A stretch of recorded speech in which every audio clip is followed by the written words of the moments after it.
What's going on, Irish fans? Welcome back to Breaking Down Braves Boys podcast. This one's going to be my first ACC tournament, breaking down Braves Boys game preview, whatever.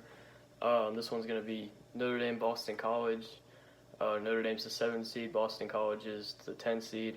They're going to play tomorrow night at 7 on ESPN2. Tune in. Going to be a big game. Notre Dame pretty much needs to win the tournament to get to the March Madness. It's going to be really tough. If they win, they're going to play Virginia.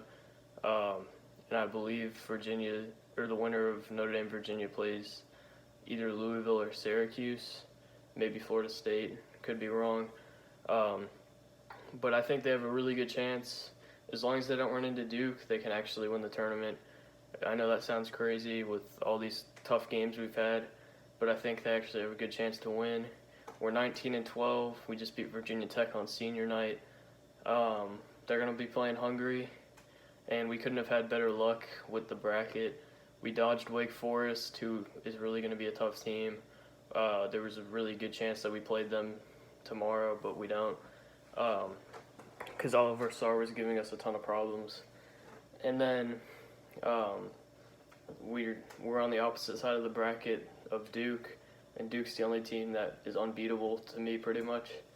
So yeah, Boston College, they're 13-18. I don't think they're that good. They've dropped 5 straight. All the good teams though, like us, they've lost to Syracuse, FSU, I think Louisville. So they played good teams. They're only averaging 64 points a game, which is pretty low. It's 10 less than us. But we split the season series with them.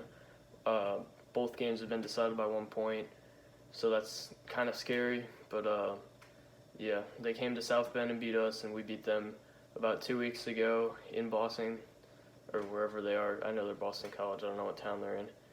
An interesting stat between the teams is Notre Dame is number 1 in turnover to assist to turnover ratio. And Boston College is 212th out of like 351 teams, so that's really bad for them. Their guards are really turnover prone. So yeah, now onto the offensive keys. The first one is get a great start. The last 2 times we played Boston College, we've fallen behind early, and it's really killed us. It's brought these games down to the wire. If we can get a fast start, I think we're a lot better of a team than them, and we can get a big win if we can start fast, not be sloppy early on. My second is don't be intimidated by their active hands on defense and athleticism. Those are 2 things they're really good at. Jay Heath, Derek Thornton, they're really aggressive. The Hamilton brothers, Jarius and what's the other one's name? But they're all really aggressive, maybe to a fault even. They're going to try to get in the passing lanes a little too much. They get beat sometimes. So yeah. And then my third one is try to get John Mooney the ball on switches try to get John Mooney the ball on pick and rolls, because most of the time Stephon Mitchell, if he's guarding Mooney, he's gonna switch on most of the pick and rolls. He can guard any position pretty much. So if they can get the ball to Mooney on a guy like Derek Thornton or Jay Heath, they're in really good shape. I would give them a really good chance to score on that possession. On my leading scorer, I think it's going to be John Mooney. Like I said, I think they're going to be able to switch him on to smaller defenders. Stephon Mitchell, he is a good defender, but Mooney did a really good job on him last game, even if he is guarding him. So that's what I'm going to pick. Mooney had 22 the last game against them, and I think the first game he had a lot of points too. He was really doing well against them. And my matchup to watch, probably should have planned this better, but it's also going to be John Mooney versus Stephon Mitchell. Mitchell's high energy, he's a strong defender, but Mooney was really more athletic last time.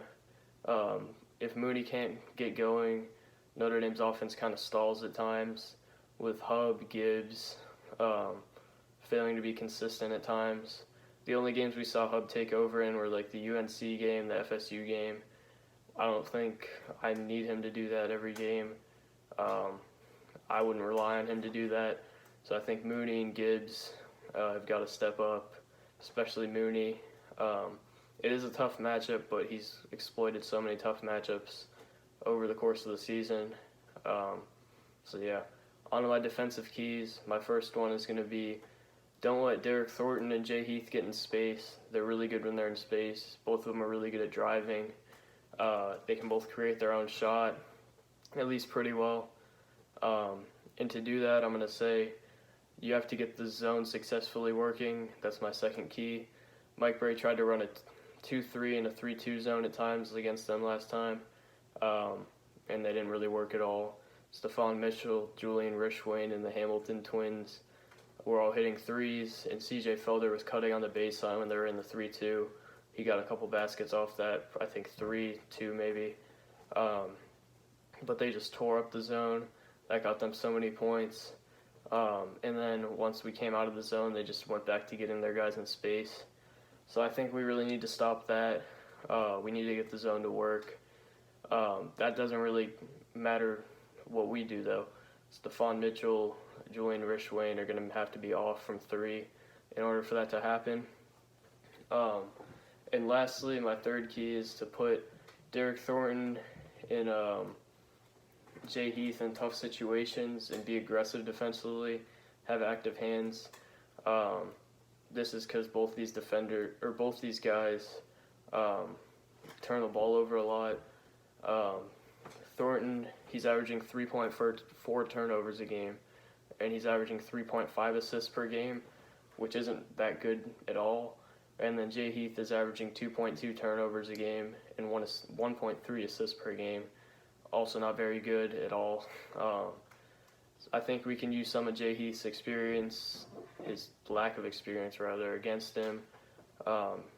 They're both going to turn the ball over a lot. I think we got to take advantage of that and force that as much as possible. And my player to lose sleep over is going to be Jay Heath. He's averaging 13 points a game, 3.4 rebounds a game, and he shoots nearly 40% from 3. I was shocked when I saw he shot nearly 40% from 3 when I was doing my research. I didn't think he was that good, but he's really good from outside the arc, I guess. And he's got good size, so he can go in and score. Really scary player. I don't know if he's a draft prospect. I haven't really seen him in mocks, but if he is, he'd be a really good addition to a team. And if he's not, he's going to scare us down the line. If you're not careful too, like if Prentice Hub is having a bad day decision-making wise, then he can be a real pest defensively. But if you can make smart passes, you can take advantage of that defensively. So I'm going to say he's my player to lose sleep over. I think he's maybe even a little better than Derek Thornton, at least what he can do to us. Maybe he's not as consistent with it, but yeah, both of them are a little bit inconsistent. So my score prediction, I'm going to say Notre Dame's going to win 71 to 68.